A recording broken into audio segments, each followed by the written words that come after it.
सभी विद्यार्थियों को नमस्ते। विद्यार्थियों का जानवी स्टडी हब में स्वागत है। तो इस वीडियो के अंतर्गत हम Rajasthan state open school class 12 के अंतर्गत जो हिस्ट्री विषय है, इस विषय के परीक्षा की दृष्टि से महत्वपूर्ण प्रश्नों पर हम चर्चा करेंगे, उसके आंसर भी हम देखेंगे। तो पिछले वीडियो में हमने कुछ प्रश्नों के आंसर हमने देखे हैं जो कि अब एग्जाम की दृष्टि से बहुत महत्वपूर्ण है। उम्मीद है कि आपने वो वीडियो जरूर देखा होगा। तो आगे बढ़ने से पहले आपसे गुजारिश है कि आप वीडियो को जो है लाइक ज़रूर करें, उसको शेयर करें और चैनल को ज़रूर सब्सक्राइब करें। तो बढ़ते हैं आगे।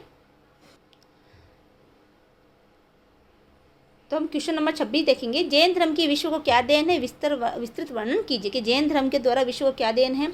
तो इसका आंसर है जैन धर्म अहिंसा पर अधिक बल देता है। अहिंसा यानी कि किसी को हत्या नहीं करना, किसी को पीड़ा नहीं पहुंचाना, है ना। तो जैन धर्म अहिंसा पर अधिक बल देता है। इससे संसार को शांति बनाए रखने की शिक्षा मिली।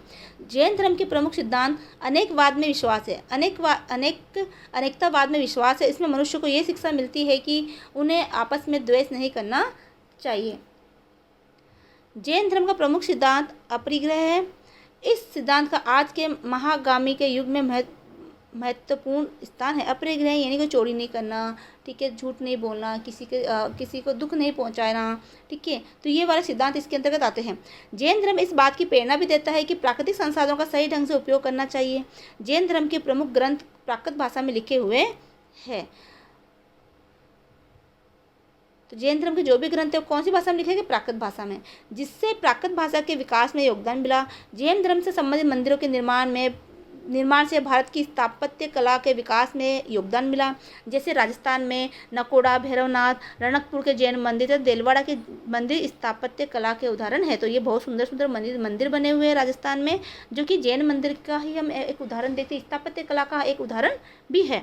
अगला प्रश्न है कि जैन के पंच महाव्रत कौन कौन से, उनका उल्लेख कीजिए। तो देखो, जैनी जो लोग होते हैं, जैन धर्म में 5 महाव्रतों को धारण किया जाता है, उनके बारे में हमें बताना है। तो उत्तर है जैन धर्म के 5 महाव्रत। पहला है सत्य, दूसरा अहिंसा, ठीक है, तीसरा है अस्तेय, चौथा है अपरिग्रह, है ना, पांचवा है ब्रह्मचर्य। तो अब देखिए प्रत्येक के बारे में जानेंगे। सत्य का मतलब होता है मनुष्य को मन, वचन और क्रम से सत्य बोलना चाहिए। यानी कभी भी मनुष्य को झूठ नहीं बोलना चाहिए। मन से, क्रम से, वचन से हमेशा उसको सत्य बोलना चाहिए। अहिंसा, मनुष्य को मन, वचन और क्रम से किसी भी जीव को नहीं मारना चाहिए। जीव जंतुओं, मनुष्यों व पेड़ पौधों की भी हिंसा नहीं करनी चाहिए। अस्तेय का मतलब होता है मनुष्य को मन, वचन और क्रम से चोरी नहीं करनी चाहिए। अपरिग्रह, मनुष्य को आवश्यकता से अधिक वस्तुओं का संग्रह नहीं करना चाहिए। ब्रह्मचर्य, मनुष्य को अपनी इंद्रियों पर नियंत्रण रखना चाहिए, उसे विषय वासनाओं से भी दूर रहना चाहिए। इनमें से 5 महाव्रत तो जैन धर्म के 23वें तीर्थंकर पार्श्वनाथ ने बताए थे, जबकि 5वां महाव्रत जो कि ब्रह्मचर्य है, ये है तीर्थंकर महावीर स्वामी ने जोड़ा था। देखो, ये जो बाकी का जो 4 है ना, वो तो किसने बताया? जैन धर्म के 23वें तीर्थंकर यानी 23 महात्मा हुए हैं, है ना, सिद्ध पुरुष हुए हैं, जो पार्श्वनाथ थे, उन्होंने बताया। और जो 5वां जो एक है ना, जैन धर्म का 5वां जो सिद्धांत जोड़ा गया है, महाव्रत जोड़ा गया है, वो जो है महावीर स्वामी ने बताया है। अब यहाँ से आपका क्वेश्चन बन सकता है छोटा कि जैन धर्म का 5वां महाव्रत कौन सा है, जो किसने जोड़ा है। तो आप इस तरह से इसका आंसर लिख सकते हो। प्रश्न संख्या 28 है, जैन धर्म के क्षमावणी पर्व का उल्लेख कीजिए। तो उत्तर है जैन धर्म के लोग पर्युषण पर्व की समाप्ति पर 10वें दिन क्षमावणी पर्व मनाते हैं। इस दिन जैन धर्म के लोग अपने मित्रों, सगे संबंधियों द्वारा की गई गलतियों या गलत कार्यों के लिए क्षमा मांगते हैं। इसी प्रकार से यदि किसी व्यक्ति ने किसी व्यक्ति के दिल को ठेस पहुंचाया तो उसके लिए भी वह क्षमा मांगता है। अतः क्षमा याचना इस पर्व का मुख्य उद्देश्य है। अगला है जैन धर्म के चतुर्मास पर्व का उल्लेख कीजिए कि जैन धर्म में चतुर्मास पर्व क्या होता है। ठीक है, तो उत्तर है इस वर्ष के 4 महीने जैसे आषाढ़, श्रावण, भाद्रपद और आश्विन माह में जैन धर्म के साधु संत एक ही स्थान पर रहकर साधना, योग, पूजा अर्चना करते। कब? आषाढ़ है, श्रावण है, भाद्रपद और आश्विन माह। इन दिनों में जैन धर्म के जो साधु संत एक ही स्थान पर इकट्ठे होते और साधना, योग, पूजा अर्चना करते। तो 4 महीने हो गए, ठीक है। तथा शांति स्थापित करने हेतु संदेशों का प्रचार करते हैं। संत अपने प्रवचनों को अपने अनुयायियों तक पहुँचाते हैं। जैन धर्म का मुख्य सिद्धांत, है ना, अंगहसा है।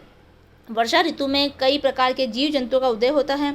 इसमें से कई आंखों से दिखते भी नहीं हैं। यदि साधु संत एक स्थान से दूसरे स्थान पर जाते हैं तो उन जीव जंतुओं के मरने का डर रहता है, इसलिए वे एक स्थान पर ठहर कर तप करते है। तो इसलिए जैन धर्म के जो लोग जो साधु संत है वो इन दिनों में एक स्थान से दूसरे स्थान नहीं जाते, क्योंकि वर्षा ऋतु आ जाती है तो उस दिनों में कई जीव जंतु का भी उदय होता है। तो ये सोचते हैं कि अगर हम जाएंगे तो कई जीव जंतु हमें आंखों से दिखाई नहीं देता। तो आपने देखा होगा कि कई जैन धर्म के जो लोग हैं जो है ना अधिकतर संध्या होने से पहले खाना खा लेते हैं, अंधेरे में वो खाना नहीं खाते, ठीक है।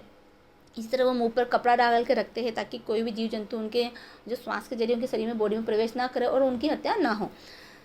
यदि साधु संत एक स्थान से दूसरे स्थान पर जाते हैं तो उन जीव जंतुओं के मरने का डर रहता है, इसलिए वे एक ही स्थान पर रहकर तप करते हैं। अतः ये पर्व ईश्वर की आराधना तथा असहाय जीव जंतुओं को भयदान देने का काम भी करता है। भयदान का मतलब कि उन जीव जंतुओं को जो असहाय है उनको कोई तरह का डर नहीं रहेगा। इस पर्व पर साधु संतों की सेवा करने का शुभ अवसर जैन धर्म के लोगों को प्राप्त होता है, क्योंकि इस समय पर साधु संत सभी एक जगह इकट्ठे होते हैं। प्रश्न संख्या 30 है, जैन धर्म के प्रमुख सिद्धांतों का उल्लेख कीजिए। तो उत्तर है जैन धर्म के प्रमुख सिद्धांत निम्नलिखित है जिस प्रकार है। पहला है अनेकतावाद, है ना, अनेकातवाद। यह सिद्धांत इस बात को स्पष्ट करता है कि प्रत्येक वस्तु के दो पक्ष होते हैं, इनमें से कई प्रकार के गुण विद्यमान होते हैं, लेकिन मनुष्य उन सभी गुणों को नहीं देख पाता। मनुष्य किस गुण को देखने में सफल होता है वही उसके लिए सत्य हो जाता है, लेकिन वह पूरी तरह सत्य नहीं होता। यदि मनुष्य इस बात को समझ लेता है तो वह उदारता तथा समन्वय और सामंजस्य जैसे गुण पैदा कर सकता है। ऐसा करने से दो व्यक्तियों के बीच में पैदा हुआ मतभेद समाप्त हो जाता है। अतः ये सिद्धांत मनुष्य को विस्तृत दृष्टिकोण रखने की क्षमता प्रदान करता है। इसी से मनुष्य इस बात को समझता है, देखो यहाँ बात है, इस बात को समझ लेता है कि उसने जो कुछ भी सोचा है वह सत्य नहीं है। तो उसने जो कुछ भी सोचा है वो क्या नहीं, सत्य नहीं है, क्योंकि उसका ये एक पक्ष है, जबकि दूसरा व्यक्ति जो कुछ भी सोच रहा है वो नहीं समझ पा रहा है। अतः इसी को अनेकतावाद का सिद्धांत कहते हैं। ये सिद्धांत ईश्वर शांति के में सहायक माना जाता है, यानी कि जो व्यक्ति खुद जो कुछ सोच रहा है तो उसको सोचना है कि सामने वाले की भी कुछ भावनाएं होगी, सामने वाला भी कुछ दृष्टिकोण होगा, तो उसको भी वो दृष्टिकोण के जरिए वो अपना जो है अपना नजरिया रखता है और अपनी सोच रखता है, ठीक है। तो इसी सिद्धांत के आधार पर कार्य करता है। तो यहाँ पर आपके प्रश्न बन भी सकता है अलग से कि जैन धर्म के अनेकातवाद सिद्धांत को समझाइए, तो इसी से आपका आंसर आप लिख सकते हो। अगला पॉइंट है श्यायवाद। श्यायवाद क्या है? ये सिद्धांत अनेकातवाद के सिद्धांत की व्याख्या करता है। विज्ञान का सापेक्षवाद का सिद्धांत इसी बात को बताता है। श्या का अर्थ है विशेष दृष्टि, शायद का अर्थ क्या है? विशेष दृष्टि।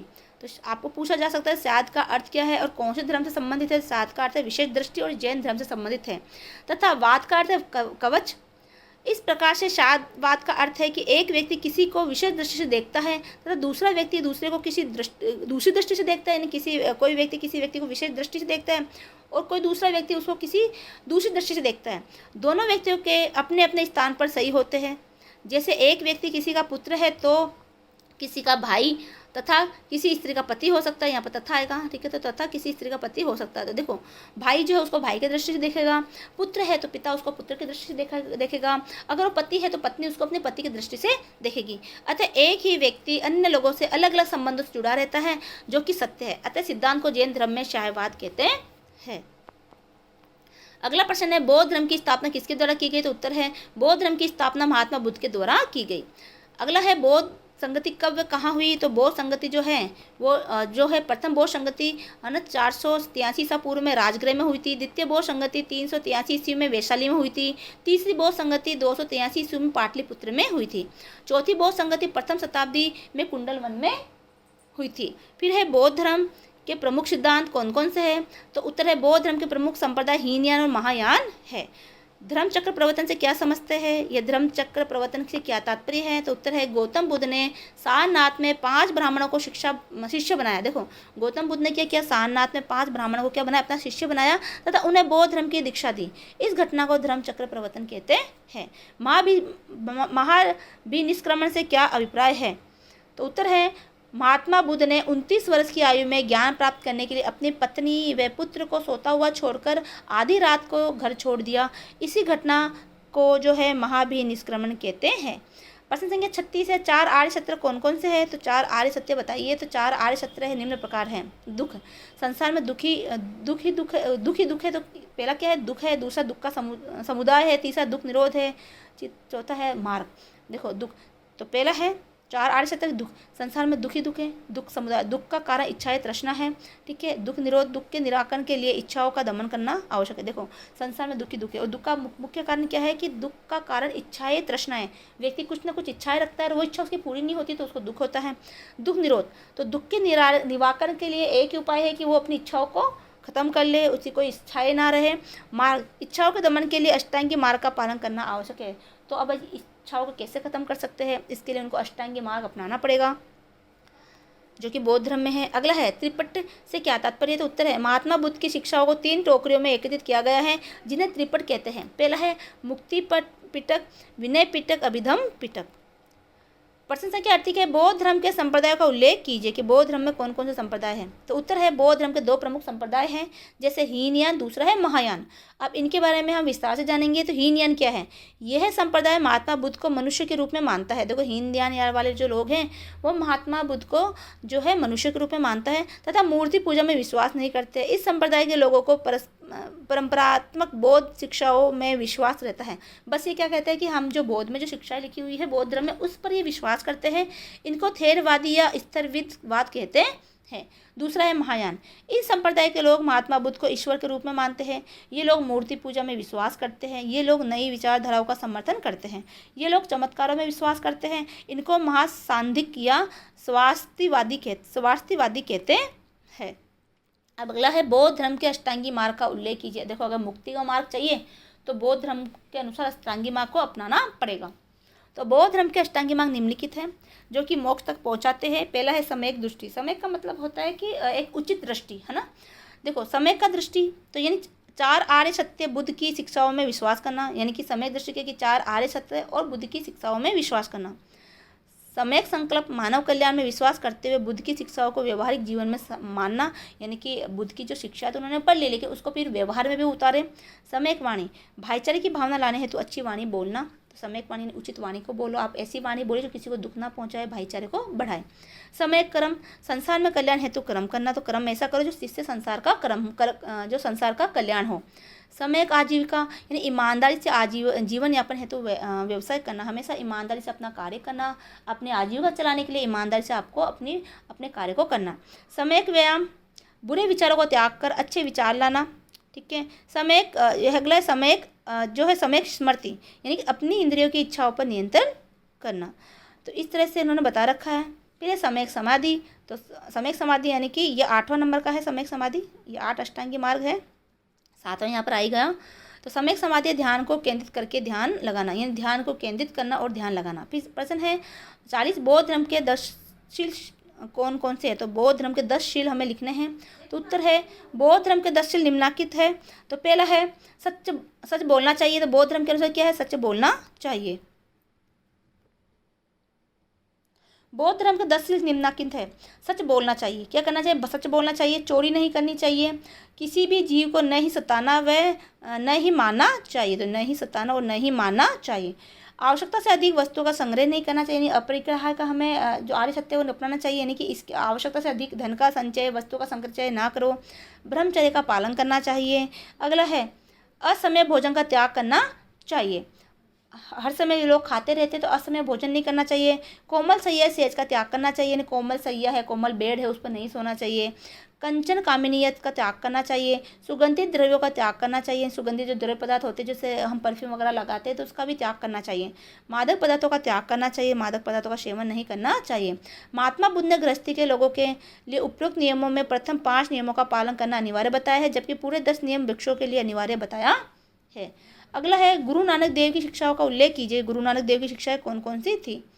तो उत्तर है गुरु नानक देव ने निम्नलिखित शिक्षाएं दी हैं। पहला, ईश्वर अनादि है, अनंत है और निराकारी है। तो ईश्वर कैसा है, अनादि, अनंत और निराकारी है। ईश्वर संसार के कण कण में निवास करता है, अतः सर्वव्यापी व सर्वशक्तिमान भी है। अगला है गुरु नानक देव ने यह संदेश दिया है कि मनुष्य को आपस में एक दूसरे के साथ समानता तथा भाईचारे की भावना रखनी चाहिए। इस प्रकार से उन्होंने जाति पाति का भेदभाव नहीं करने की शिक्षा दी। चौथा है गुरु नानक देव ने शिक्षा दी कि ईश्वर एक है, उसी की प्रार्थना करनी चाहिए। इस प्रकार से उन्होंने बहुदेववाद का विरोध किया, यानी कि ऐसा नहीं कि बहुत सारे देवताओं को आप पूछते हो तो गुरु नानक ने बहुत सारी देवताओं का विरोध किया। उन्होंने कहा कि भगवान एक है तो उसी की हमें प्रार्थना करनी चाहिए।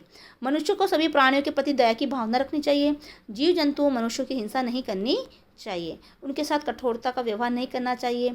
छठा है, प्रत्येक व्यक्ति को ईमानदारी से मेहनत करके धन कमाना चाहिए तथा उनका कुछ हिस्सा गरीबों को दान देना चाहिए। तो अगर ले दे के हम बात करें तो सारे धर्म एक जैसी बातें करते हैं, है ना, कि हमें लोगों का कल्याण करना चाहिए, हमें किसी का बुरा नहीं सोचना चाहिए, हमें ईमानदारी से अपने जीवन यापन करना चाहिए। तो ये चीज़ें हैं। तो इस तरह से हमने 40 प्रश्नों को यहाँ पर देखा। 2 वीडियो में हम 40 प्रश्न कंप्लीट किए हैं। तो आगे भी हम और वीडियो लेके आएंगे एग्जाम तक। तो ज़्यादा से ज़्यादा वीडियो को शेयर करें, चैनल को सब्सक्राइब करें। मिलते हैं अगले वीडियो में। जय हिंद, जय भारत।